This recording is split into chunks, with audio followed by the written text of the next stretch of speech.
وَاتَّخَذُوا آیَاتِي وَمَا أُنذِرُوا هُزُوًا، اور بناتے ہیں ہماری آیات کو اور وہ احکام جو ان کو ڈر سنانے کے لیے بیان کیے گئے مذاق۔ وَاتَّخَذُوا هُزُوًا، یہ بناتے ہیں ان کا مذاق۔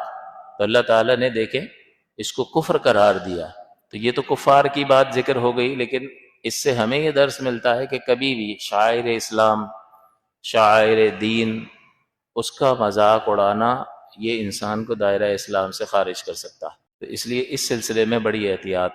تو دین کے معاملات میں مذاق کی بات کو داخل نہیں کرنا چاہیے۔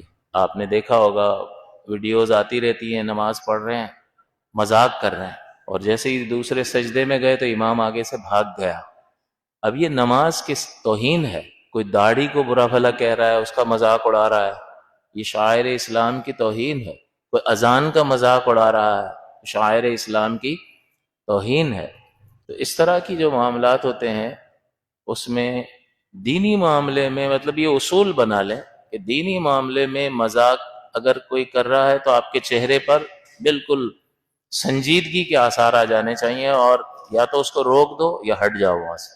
اگر وہ نہیں رکتا ہے آپ کے روکنے سے، یا آپ کو معلوم ہے کہ آپ کہو گے تو یہ الٹا مجھے ہی الٹی سیدھی باتیں کرنے لگے گا، تو پھر آپ وہاں بیٹھیں گے نہیں، آپ ہٹ جائیں گے وہاں سے۔ تو جہاں یہ کفار کی صفت ذکر کی جا رہی ہے، یہ کافروں کی صفت ہے، وہ مومن کا تو یہ کام ہی نہیں ہے۔ تو یہ پھر مومن، یہ کافروں والی اگر اس میں کوئی صفت اس طرح کی پیدا ہو جائے تو اس کی اصلاح کی کوشش، یا پھر اس سے کنارہ کشی، دوری اختیار کی جائے گی۔ تو یہ آپ کو سوشل میڈیا پہ بہت ساری مثالیں اس کی مل سکتی ہیں۔